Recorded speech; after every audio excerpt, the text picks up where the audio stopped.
Hello,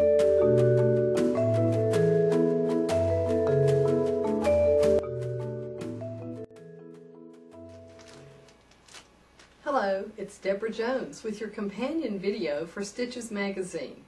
This topic is performance fabrics.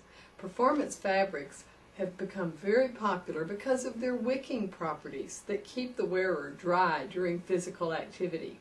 So these are very popular as work apparel and sports apparel. Let's look at how you can embroider these types of fabrics effectively. The first thing you'll notice about a performance fabric is that it is usually a knit, and the knit is very fine. And that means we have a couple of challenges. One is that it can have a tendency to pucker or draw in because of the lightweight nature of the fabric. Another challenge that we have is that it has a very distinct but fine grain. So straightness is very important on this fabric because it will be very obvious if the embroidery is not straight. So what I like to do is mark these fabrics.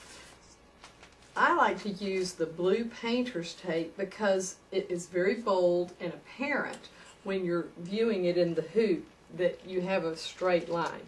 I like to come down about 7 to 7.5 inches depending on the size of the shirt. The larger shirts can be lower, the smaller shirts should be higher.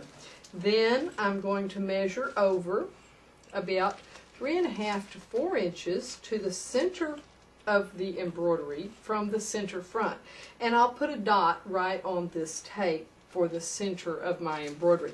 Now remember, the main reason we're marking this shirt is for straightness. So I'm going to look very carefully to make sure that my tape is at a right angle to the grain of the fabric on this shirt. And that will help me make sure my logo looks nice and straight. Now, stabilizing this fabric, that's going to help keep it from puckering. And you know, I've seen shirts of this type embroidered with very thick stabilizers, even by the manufacturers of these shirts. But what I believe is a better alternative and keeps the fit and feel of the fabric as it's intended, comfortable, is to use a fusible polymesh type stabilizer, a fusible no-show stabilizer. So that's what we're going to do here. I have cut a piece of fusible no-show.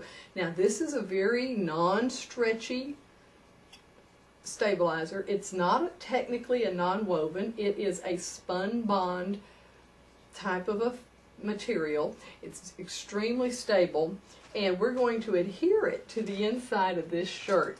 And yes, that's another step. However, it's a very worthwhile step because it's going to give us the ability to keep this shirt from stretching or puckering during the hooping or the embroidery process. So using this mat, I'm just going to turn my shirt inside out. I know where the embroidery will be applied. I'm going to iron it into place on the reverse side.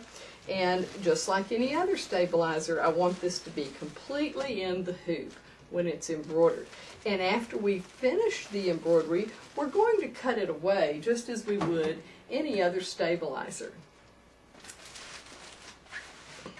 It's my habit to run polo shirts upside down because I like to avoid putting the shirt on the machine through the collar. I prefer to put it on through the large opening at the bottom of the shirt. So for that reason, I'm going to orient my hoop with the slots facing toward the bottom of the shirt rather than facing toward the top of the shirt.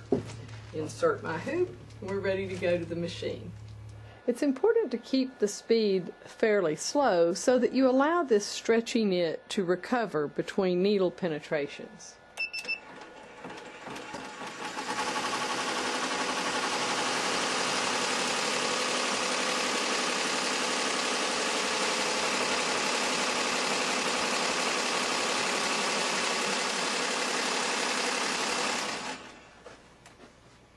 Now to finish this shirt, we're going to peel back the fused stabilizer it's not a real aggressive type of glue, so you can peel it up and then we can just trim as we normally would